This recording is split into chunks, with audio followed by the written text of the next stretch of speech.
Hello दोस्तों, स्वागत है आपका अपने YouTube चैनल स्पष्ट विद्या में।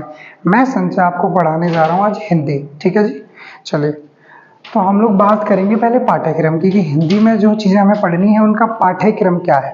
ठीक है, तो चलिए इसके अगर पाठ्यक्रम की क्रम की बात करें तो ये शुरुआत होती है, पहला बिंदु आता है इसमें वर्ण विचार। क्या आता है? वर्ण विचार। उसके बाद दूसरा बिंदु आता है शब्द विचार। दूसरा बिंदु क्या आता है? शब्द विचार। तीसरा बिंदु आता है वाक्य विचार।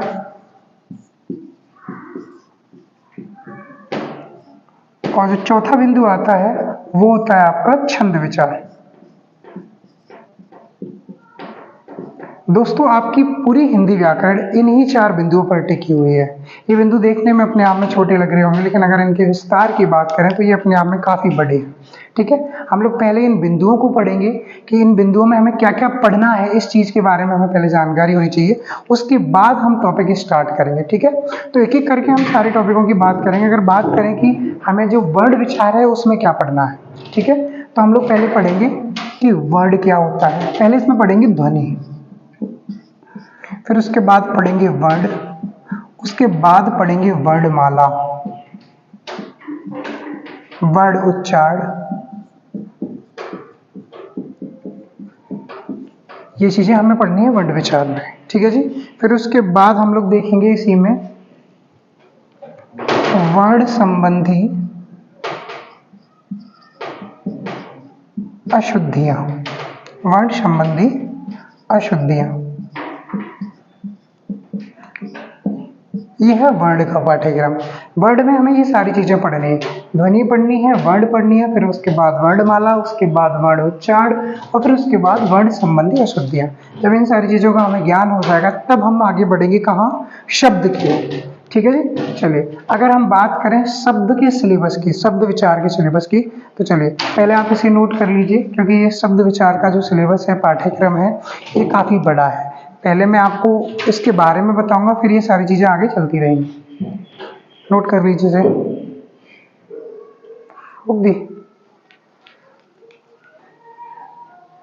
ठीक है, वर्ण विचार में हमें ये सारे बिंदु पढ़ने हैं, उसके बाद हम आगे चलेंगे शब्दों की तरफ। ठीक है, चलिए शब्दों की बात करें तो शब्द जो है, शब्द विचार की अगर बात करें तो शब्द होते हैं सब तीन प्रकार के। कितने प्रकार के?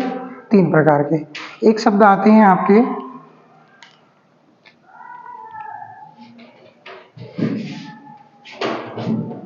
रचना या बनावट के आधार पर,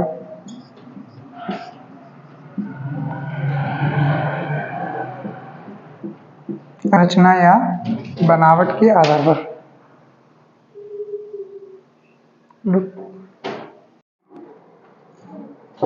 हेलो दोस्तों, मैं संजय स्वागत करता हूं आपके अपने YouTube चैनल स्पष्ट विद्या में। मैं आपको पढ़ाने जा रहा हूं आज हिंदी। ठीक है, तो पहले हिंदी पढ़ने से पहले हम लोग जो है सिलेबस पर चर्चा करेंगे। इसका सिलेबस क्या होता है। देखिए, जो हिंदी होता है वो आपका 4 भागों में पूरा व्याकरण जो है विभाजित होता है। व्याकरण कितने भागों में विभाजित होता है? 4 भागों में। पहला भाग आता है वर्ण विचार, दूसरा भाग आता है शब्द विचार, तीसरा भाग आता है वाक्य विचार और चौथा भाग आता है छंद विचार। कौन सा? छंद विचार। ठीक है, अगर हमने ये 4 भाग पढ़ लिए हिंदी के, समझ लीजिए आपकी व्याकरण कंप्लीट है। इसमें कुछ भाग आपका साहित्य भी आ जाता है। ठीक है जी, चलिए तो पहला बिंदु हमारा कौन सा रहेगा? वर्ण विचार, दूसरा शब्द विचार, तीसरा वाक्य विचार और चौथा छंद विचार। समझ लीजिए कि इन बिंदुओं में हमें कौन कौन से बिंदु पढ़ने हैं, उसके बाद हम एक एक बिंदु पर चर्चा कर लेंगे। जैसे अगर हम बात करें वर्ण विचार की, तो वर्ण विचार में हमें क्या पढ़ने हैं? ध्वनि। ध्वनि किसे कहते हैं? उसके बाद हमें पढ़ना होता है वर्ण, फिर उसके बाद वर्णमाला, उसके बाद वर्णों का उच्चारण और उसके बाद वर्ण संबंधी अशुद्धियां। ठीक है जी, तो पहला बिंदु क्या रहेगा? ध्वनि, वर्ण, फिर उसके बाद वर्णमाला, उसके बाद वर्ण उच्चारण और फिर उसके बाद वर्ण संबंधी अशुद्धियां। ये सारी चीजें हमें देखनी है इसमें ध्वनि व वर्ण विचार वाले बिंदु में। फिर उसके बाद हम बात करने वाले हैं शब्द विचार की। अगर हम बात करें शब्द विचार की, पहला प्रकार होता है इसमें व्याकरणिक रूप के आधार पर। किसके आधार पर? व्याकरणिक रूप के आधार पर। अब सर व्याकरणिक रूप के आधार पर अगर हम बात करें तो शब्दों को 2 भागों में बांटा जाता है। कितने भागों में बांटा जाता है? 2 भागों में। 2 भाग होते हैं, कौन कौन से होते हैं? एक विकारी शब्द और एक अविकारी शब्द। कौन से? विकारी शब्द और अविकारी शब्द। हमने शब्द सुना होगा किसी में विकार हो जाना। विकार होना मतलब परिवर्तन होना। ऐसे शब्द जिनमें लिंग वचन कारक काल के आधार पर परिवर्तन हो जाए वो विकारी शब्द कहलाएंगे।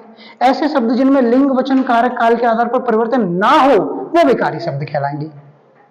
अब बात करेंगे विकारी शब्द कौन कौन से होते हैं।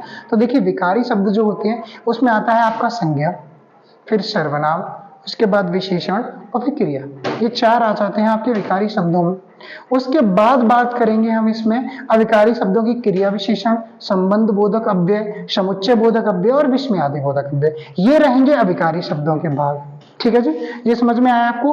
अब जब इनमें अंतर निकालने के लिए हमें किसका अध्ययन करना पड़ेगा, लिंग वचन कारक काल का।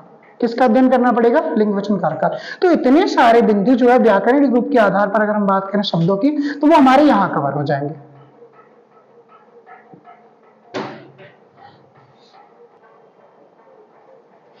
चलिए दोस्तों, पहला प्रकार हमने देखा था व्याकरणिक रूप के आधार पर शब्द। ठीक है, व्याकरण रूप के आधार पर हमने देख लिए थे। दूसरा प्रकार आता है स्रोत या उत्पत्ति के आधार पर शब्द। किसके आधार पर, स्रोत या उत्पत्ति के आधार पर। अगर स्रोत या उत्पत्ति के आधार पर हम बात करें तो ये होते हैं दो प्रकार के। कितने प्रकार के, दो प्रकार के। पहला आता है आपका तत्सम तद्भव शब्द, दूसरे आते हैं देशज विदेश शब्द। ठीक है, तो समय आने पर इन्हें भी पढ़ा जाएगा, ये पाठ्यक्रम का हिस्सा है आपके। फिर तीसरा प्रकार आता है रचना या बनावट के आधार पर शब्द। किसके आधार पर, रचना या बनावट के आधार पर। अगर रचना या बनावट के आधार पर शब्दों की अगर हम बात करें तो इसमें पहला शब्द आता है रूढ़ शब्द। अब ये रूढ़ शब्द क्या होते हैं, जब रूढ़ शब्द पढ़ाए जाएंगे तभी पता चलेगा। फिर उसके बाद आते हैं यौगिक शब्द। ये भी क्या होता है, ये भी तभी पता चलेगा जब यौगिक शब्द पढ़ाए जाएंगे। इन दोनों के मिलने से बन जाते हैं सब योग रूढ़ शब्द। उसके बाद अगला आता है उपसर्ग, पांचवें नंबर पर आता है प्रत्यय और छठवें नंबर पर आती है संधि और उसके बाद सातवें नंबर पर आते हैं समास। ये किसका हिस्सा है, एक बार फिर से देख लीजिए। रचना या बनावट के आधार पर अगर हम बात करें शब्दों की तो इसमें कई सारे प्रकार आ जाते हैं। जैसे आपने सुना होगा रूढ़ शब्द। रूढ़ शब्द भी किसमें आते हैं, रचना या बनावट के आधार पर। दूसरा हिस्सा आता है इसका यौगिक शब्द। कैसे शब्द, यौगिक, यानी कि किसी के योग से। फिर उसके बाद है योग रूढ़ शब्द। इन दोनों के मिलने से कौन सी बन जाते हैं, योग रूढ़ शब्द बन जाते हैं। फिर आपका उपसर्ग आएगा, फिर उसके बाद प्रत्यय, फिर उसके बाद संधि और फिर उसके बाद समास। इस तरीके से ये वाला हिस्सा भी आपका कंप्लीट हो जाएगा रचना या बनावट के आधार पर। पहला हिस्सा हमने कौन सा पढ़ा, स्रोत या उत्पत्ति के आधार पर। स्रोत या उत्पत्ति के आधार पर हम बात करें तो किसना, तत्सम और तत्सम तद्भव और देशज विदेश, दो प्रकार के होते हैं। ठीक है, ये नोट कर लीजिए। चलिए, हमने तीन प्रकार देख लिए। पहला प्रकार देखा था व्याकरणिक रूप के आधार पर, दूसरा प्रकार देखा था हमने क्या कहते हैं आपका उत्पत्ति या स्रोत के आधार पर, और तीसरा प्रकार देखा था रचना या बनावट के आधार पर। चौथे प्रकार की अगर हम लोग बात करें तो चौथा प्रकार होता है आपका अर्थ के आधार पर। किसके आधार पर, अर्थ के आधार पर। अगर हम बात करें अर्थ के आधार पर ये विभिन्न प्रकार होते हैं। कौन कौन से, पहला होता है आपका पर्यायवाची शब्द।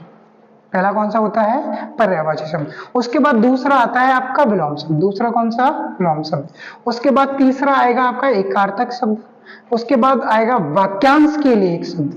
कौन सा, वाक्यांश के लिए एक शब्द। और चौथा पांचवा प्रकार है आपका श्रुति सम भिन्नार्थक शब्द। एक बार दोबारा समझ लीजिए, हम लोग बात कर रहे हैं अर्थ के आधार पर शब्दों के भेदों की। ठीक है, तो पहला प्रकार रहेगा उसमें वाक्य पर्यायवाची शब्द, उसके बाद दूसरा रहेगा विलोम शब्द, तीसरा रहेगा एकार्थक शब्द और चौथा रहेगा आपका वाक्यांश के लिए एक शब्द। ठीक है, फिर उसके बाद हम पांचवा प्रकार पढ़ेंगे श्रुति सम भिन्नार्थक शब्द। अगर इतने सारे चार बिंदु अगर हम शब्द विचार में पढ़ लेते हैं, कौन सा, व्याकरणिक, उत्पत्ति या स्रोत, तीसरा रचना या बनावट के आधार पर और चौथा कौन सा, अर्थ के आधार पर, इतने अगर हम प्रकार पढ़ लेते हैं तो आपका शब्द विचार वाला बिंदु भी कंप्लीट हो जाता है। पहले बिंदु की हमने अगर सिलेबस की बात की तो वर्ण विचार की, फिर उसके बाद शब्द विचार की। अब हम लोग चर्चा करने वाले हैं वाक्य विचार की। किसकी भाई, वाक्य विचार की। चलिए दोस्तों, अब हम लोग बात करने वाले हैं वाक्य विचार की। जैसे हमने वर्ण विचार देखा, शब्द विचार देखा, फिर अब तीसरी बात करेंगे हम लोग वाक्य विचार की। तो वाक्य विचार में अगर हम बात करें तो पहला बिंदु हमें पढ़ना है वाक्य। वाक्य कहते किसे हैं, पहला मतलब समझेंगे हम लोग इसमें वाक्य किसे कहते हैं। फिर उसके बाद हम अगला बिंदु देखेंगे वाक्य व्यवस्था। क्या देखने वाले हैं इसमें, वाक्य व्यवस्था। फिर उसके बाद तीसरा पॉइंट आएगा जो विराम चिन्ह। आपने विराम चिन्ह बहुत प्रकार के पढ़े होंगे, यहाँ भी पढ़ने को मिलेंगे विराम चिन्ह, ठीक है। फिर उसके बाद जो तीसरा बिंदु आने वाला है वो है वाक्यगत अशुद्धियां एवं शोधन। जब इतनी सारी चीजें हमें पता होंगी तभी हम वाक्य में अशुद्धियां छांट पाएंगे, और जब हम अशुद्धियां छांट लेंगे तो उसके शोधन के बारे में जानकारी तो अपने आप ही हो जाएगी कि कमी क्या है, शोधन कैसे करना है, उसमें सुधार कैसे करना है। फिर उसके बाद तीसरे पॉइंट की अगर बात करें तो तीसरा पॉइंट आएगा रिक्त स्थानों की पूर्ति। आराम से एक दो क्वेश्चन यहां से भी आ सकते हैं। फिर उसके बाद हम बात करेंगे तीसरा, अगला पॉइंट है क्रम व्यवस्थापन। क्रम व्यवस्थापन कि किस शब्द की व्यवस्था कहां करनी है, वो चीज हम कहां पढ़ेंगे, क्रम व्यवस्थापन। फिर उसके बाद अगर हम बात करें, इसी में अगला बिंदु आएगा आपका मुहावरे एवं लोकोक्तियां। दोस्तों याद रखना, मुहावरे एवं लोकोक्तियां वाला जो टॉपिक है वो आपका वाक्य विचार में आता है। कहां पर आता है, वाक्य विचार में, कि यही पढ़ना होता है। भाग इसी का है, पढ़ाने को कहीं भी पढ़ा सकते हैं शिक्षक, लेकिन ये भाग किसका है, वाक्य विचार का, ठीक है। इसे नोट करिए, ये आपका वाक्य विचार का पूरा सिलेबस है। चलिए चौथा बिंदु क्या है इसका, शब्द विचार, छंद विचार। चौथा बिंदु हम लोग देखेंगे इसमें छंद विचार। छंद विचार की अगर हम बात करें तो छंद विचार होते हैं आपके चार प्रकार के। कितने प्रकार के, चार प्रकार के, ठीक है। तो चार प्रकारों की अगर हम बात करें तो पहला प्रकार आएगा इसमें आपका शब्द शक्ति। शब्द की शक्ति को पढ़ाया जाएगा इसमें, कि शब्द में किस प्रकार की शक्ति होती है। अब शक्ति का मतलब है कि ऐसे शब्दों का प्रयोग करना वाक्य में जिसे वक्ता के द्वारा कही गई बात श्रोता को बहुत अधिक प्रभावित करे, वो क्या कहलाता है, आपका शब्द शक्ति कहलाता है। उसके बाद हम लोग पढ़ेंगे रस। क्या पढ़ने वाले हैं, रस। उसके बाद अगला बिंदु हम लोग पढ़ेंगे अलंकार। अलंकार कितने प्रकार के होते हैं, किस वाक्य में कौन सा अलंकार है, ये पढ़ेंगे। और उसके बाद पढ़ेंगे हम लोग छंद। छंद के भी बहुत सारे प्रकार होते हैं, ये सारी चीजें पढ़नी है हमें छंद विचार में। एक बार दोबारा सुन लीजिए, वाक्य विचार के बाद हम लोगों को कौन सा बिंदु पढ़ना होता है, छंद विचार। छंद विचार कितने प्रकार के होते हैं, चार प्रकार के। पहला शब्द शक्ति, दूसरा रस, तीसरा अलंकार और चौथा छंद, ठीक है। ये चीजें नोट कर लीजिए, फिर आपके ये चारों बिंदु कंप्लीट हो जाते हैं। तो चलिए दोस्तों, आज की वीडियो में हम लोग इतना ही देखेंगे, क्योंकि आज जो हमारा वीडियो बनाने का उद्देश्य था वो हिंदी के पाठ्यक्रम को विस्तृत रूप से समझाना था, ठीक है। तो दोस्तों, तो हम लोगों ने जो है इसके पाठ्यक्रम पर चर्चा की। अगले वीडियो में हम लोग इन्हीं सारे टॉपिकों पर चर्चा करने वाले हैं। जो हमारा अगला वीडियो रहेगा वो वर्ण विचार का रहेगा। अगर आप लोगों को ये जो बातें अगर समझ में आई हैं, अगर ठीक लगा है तो वीडियो को लाइक कर दें, शेयर कर दें और चैनल को सब्सक्राइब कर लें, ठीक है। Thank you.